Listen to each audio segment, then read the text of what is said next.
Telugu digital media network లో political కేటగిరీలో #1 కేవలం 72 గంటల్లో 1,50,00,000 వ్యూస్ పైగా పాపులర్ టీవీ నెట్వర్క్.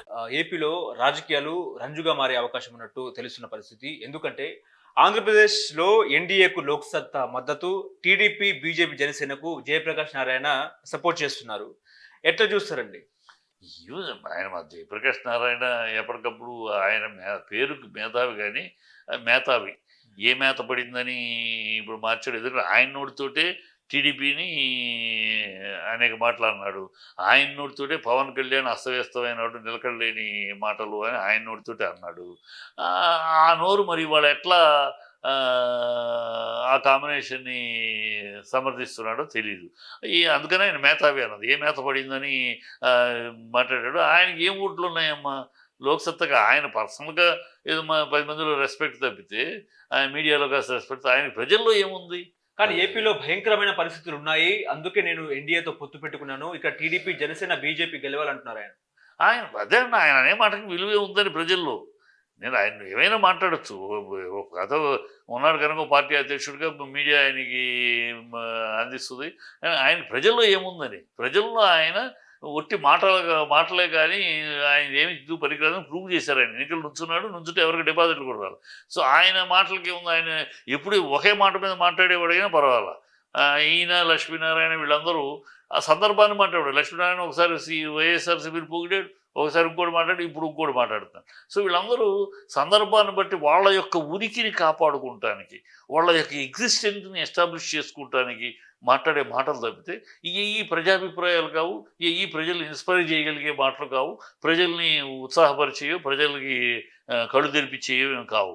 ఈ ప్రజలకు తెలుసు నిన్న ఏం మాట్లాడి వాడే మాట్లాడుతున్నాడు, ఈ కవులకి వచ్చులేని ఆయన పక్కన పెట్టేస్తారు. అందుకని అంటున్నా, ఆయన మేధావి అనేది మీడియా ఇస్తున్న క్రెడిబిలిటీ, కానీ ఒరిజినల్గా మేధావి ఏ మేత అందితే ఈ మాట మాట్లాడుతున్నాడో తెలియాలి ఆయనకి. ఓకే, ఇప్పుడు నిన్న పవన్ కళ్యాణ్ సినిమా ఏదైతే ఉందో, ఉస్తాద్ భగత్ సింగ్ సినిమా టీజర్ విడుదలైంది. అందులో ఒక డైలాగ్ ఇప్పుడు ఏపీలో హాట్ టాపిక్ గా మారిన పరిస్థితి. గాజు పగిలే కొద్దీ పదునెక్కుతుంది అన్న పవన్ కళ్యాణ్ డైలాగు. అలాగే 21 సీట్లు, 2 ఎంపీ సీట్లు గెలిచి చూపించామంటే దేశం మొత్తం ఏపీ వైపు చూసే అవకాశం ఉందని చెప్పేసి ఇంకో చర్చ. ముఖ్యంగా ఈ డైలాగ్ గురించి ఏం చెప్తారు? ఆ తర్వాత 21 ఎంపీ సీట్లు. ఈ డైలాగు, ఈ సినిమా డైలాగ్ గాజు పగిలితే పదునెక్కుద్ది ఏంటది? ఏమైనా కొత్త విశేషమైన మాట అది? గాజు పగిలితే మామూలుగా అది ఆటోమేటిక్ ముక్కలు గాజు పగిలితే ఇది ముక్కలు అవుద్ది, చెల్లా చెదురు అవుద్ది. గాజు పగిలితే చెల్లా చెదురు అవుద్ది, చెల్లా చెదురైపోయి ఎందుకు పనికిరాని వస్తువు అయిపోద్ది. ఒక వస్తువు, గాజు అనేది ఒక వస్తువు, ఉపయోగపడే 10 రకాలుగా ఉపయోగపడే వస్తువు. అది కింద పడితే ముక్కలయ్యి ఎందుకు పనికి రాకుండా పోద్ది అంటే, ఇప్పుడు తను చెప్తున్నది అదేనా? నేను ఎందుకు పనికి రాకుండా పోతానని చెప్తాడా? ఎందుకు పనికి రాకుండా పోతాను, చెల్లా చెదురైపోతుంది, ముక్కలు అయిపోతుంది, ఏమి పనికిరాదు, ఎందుకు దేనికి పనికిరాదు, వాడకట్టడానికి పనికిరాదు, కోసుకుంటానికి చెప్తే వాడటానికి పనికిరాదు. అది ఎవరినెవరు కోసుకుంటానికి, తన కార్యకర్తలు కోసుకుంటానికి. ఇప్పుడు అదే జరుగుతుంది. తన కార్యకర్తలు గుండె కోసాడు, గుండె కోత ఇచ్చాడు కార్యకర్తలకి. కార్యకర్తలు ఎన్నాళ్ళు తను సీఎం అవుతాడని గుండెలు దించుకున్నారు, బట్టలు దించుకున్నారు, డబ్బులు తగలబెట్టుకున్నారు. ఇవాళ నువ్వు కాదు వచ్చి చంద్రబాబు కాళ్ళ దగ్గర కూర్చుందాం మనం అని అంటున్నావు. అనే ప్రజలందరూ వాళ్ళు మా గుండెని కోసావు, నువ్వు నీకోసం రక్తం చిందించుకుంటే మమ్మల్ని అలా కోసారు. సో ఇది ఆయన చెప్తుంది. ఈ గాజు ముక్క ఆల్రెడీ పగిలిపోయింది. గాజు గ్లాసు పగిలే అభిమానుల గుండెలు కోసేసింది, ముక్కలుగా పదునెక్కి కోసేసింది. ఇంకా ఏంటి గాజు? ఆ డైలాగ్ చెప్పేటప్పుడు ఒక అర్థం ఉండాలి, పెట్టేటప్పుడు ఒక అర్థం.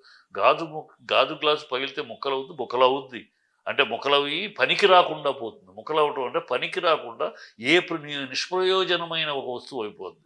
ఒక ప్రయోజనకరమైన వస్తువు నిష్ప్రయోజనం అయిపోద్ది, ఎందుకు పనికి రాకుండా చెత్తలోకి వేయాల్సిన పీసెస్ అవుద్ది. చెత్తలోకి ఏం చేస్తాం? గాజు పగిలితే ఊడ్చి చెత్తలో వేస్తాం, అది మళ్ళీ కూర్చొని అతికించలేంగా.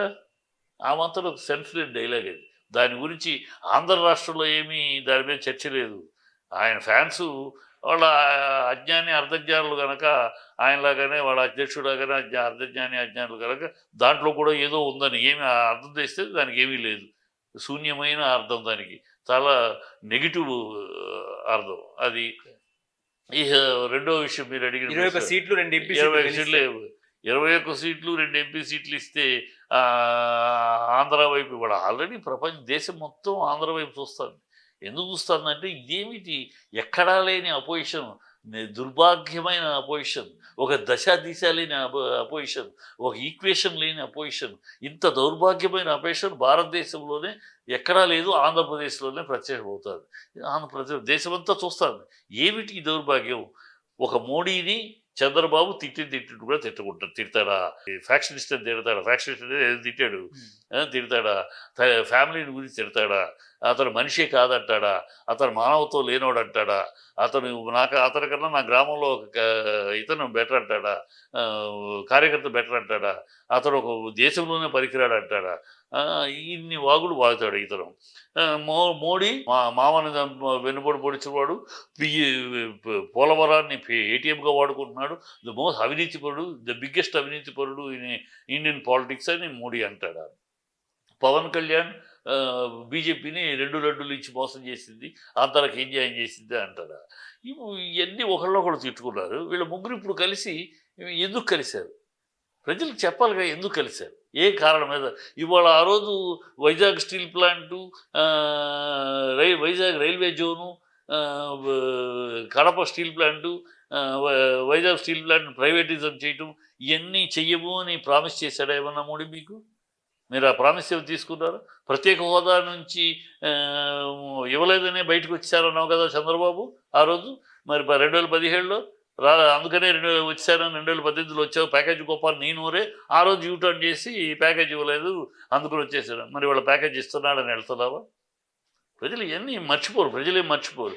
నువ్వు ఆ రోజు ఆంధ్రాకి అన్యాయం చేసిన పార్టీ అని చెప్పి బీజేపీ తిట్టావు. చంద్రబాబు అవినీతి, అంతకు మించిన అవినీతి ప్రభుత్వం మరొకటి లేదని చంద్రబాబు తిట్టావు, లోకేష్ తిట్టావు, నా తల్లిని అవమానించారు వీళ్ళని వదిలిపెట్టను అన్నావు. ఇవాళ మరి ఏ మొహం పెట్టుకుని ఆ చంద్రబాబు పక్కన కూర్చుంటావు? ఏ మొహం పెట్టుకుని బీజేపీని పొగుడుతావు? మీకు అంటే మీ దగ్గర ఏ రకమైన సిద్ధాంతాలు లేవు. బీజేపీ ఏ మొహం పెట్టుకుని చంద్రబాబుని పక్కన కూర్చోబెట్టుకుని మాట్లాడతారయ్యా మీరు? చంద్రబాబును అవినీతిపరుడు తిట్టి అవి చంద్రబాబుతో అనరాని మాటలు మీరు అంటారు, అతను అన్నాడు మీరు అన్నాడు. మీ మోడీ షాల్ని మీద రాళ్ళు ఇప్పించాడు, బ్లాక్ ఫ్లాగులు చూపించాడు, ఇంత అద్వారంగా మిమ్మల్ని దోషం చేశాడు. అప్పుడు మీరు ఇష్టం వచ్చేట్టు తిట్టారు. ఇవాళ ఏ మొహం పెట్టుకుని బీజేపీ చంద్రబాబును పక్కన పెట్టుకుని మోడీ గారు అంటే మోడీ గారి చేత కూడా ఆయనకేదో కాస్త విలువ ఉంది మిగతా వాళ్ళకన్నా, ఆయన చేత కూడా తప్పిదాలు చేయిస్తున్నారు వీళ్ళు. సో ఇవాళ పురంధేశ్వరి బీజేపీ ప్రెసిడెంట్గా లేదు, ఆవిడ బీజేపీ ప్రెసిడెంట్ ముసుగులో చంద్రబాబు సెక్రటరీగా పనిచేస్తారు. అంతే తప్పితే ఈ దౌర్భాగ్యపు ప్రజలు చూస్తున్నారు. వీళ్ళకి పుట్టగతులు ఉండవు. ఈ ఎన్నికల తర్వాత మరో 10 ఏళ్ళు బీజేపీ వంక కూడా ప్రజలు బీజేపీ ఎందుకంటే చీపోతూ అంటారు. పవన్ కళ్యాణ్ కొట్టు కట్టేసుకుని గాజులు పగిలిపోయినాయి అని అక్కడ ఒరిజినల్గానే పగిలిపోయి సినిమాలు చేసుకోమని బ్రహ్మాండం. సినిమా హీరోగా అతనికి నేను అభిమానిస్తాను. సినిమా హీరోగా the best one of the best heroes. బ్రహ్మాండం చేసుకోండి. రాజకీయాలకు అనర్హుడు. ఎందుకంటే ఒక నిలకడ నిర్ణయం లేని నాయకుడు ఎప్పుడూ రాజకీయ నాయకుడు కాలేడు. ఒక నిలకడ కావాలి, ఒక నిజాయితీ కావాలి, ఒక మాటకి ఒక సిద్ధాంతానికి కట్టుబడి ఉండేవాడు కావాలి, ప్రజల్లో విశ్వాసం కల్పించేవాడు కావాలి. అంతేగాని పూటకొక మాట, గంటకొక మాట, నిన్న మాట ఇవాళ రేపు మాట ఇలాంటి వాడు ఎప్పుడూ రాజకీయ నాయకుడు, ప్రజానాయకుడు కాలేడు. కనుక Pawan Kalyan is a total failure as a politician. కనుక అతను రాజకీయాలు మానేసి సినిమాలు చేసుకునే పరిస్థితి రేపు వస్తుంది అనుకో. ఈ టీడీపీ సరే టీడీపీ తెలంగాణలో కొట్టు కట్టేసినట్టు ఆంధ్రాలో కూడా ఎన్నికల తర్వాత కొట్టు కట్టేయడం జరుగుతుంది.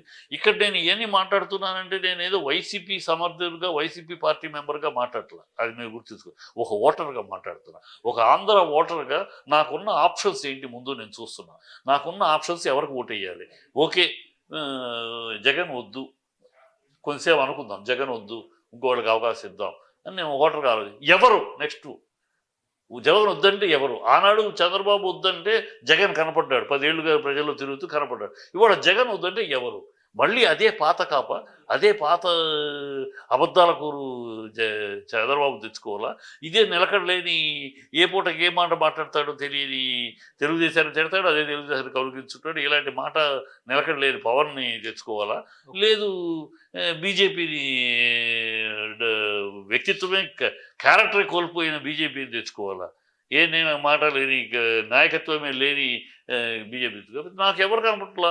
సో ఉన్న దాంట్లో ఈ పరమ చెత్త, ఈ చెత్త కుప్ప కన్నా బెటర్ చెత్త జగనే కనపడుతున్నాడు. ఆ ఓటర్గా, నా ఓటర్గా ఓకే ఓకే. అలా